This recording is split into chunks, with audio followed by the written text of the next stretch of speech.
نظیروف احمدجان شوکیرویچ سال تولدش 1995 زاده تاجیکستان که در دهه گنچنینویه بلیووی ولایت طول روسیه به وای رسید در صف ارتش روسیه خدمت میکرد در اوکراین کشته شده است. در این باره در فیسبوک دختر عمک او خبر داد. به گفته نزدیکانش احمدجان نازیروف را در ولایت توله به خاک سپردند. خانواده اونو تقریبا 20 سال پیش به این ولایت روسیه کوشیده بودند. اگر عمر وفایش میکرد روز 31 می احمدجان به سن 28 میرسید.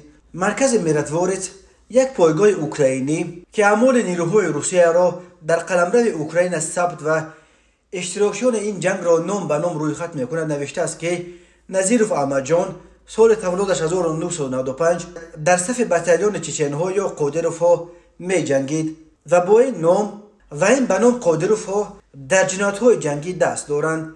قبلا خبرهای به دست رسیده بود که در چچنستان زادگان آسیای مرکزی را نیز برای فرستادن به جنگ اوکراین جلب کرده ایستادند.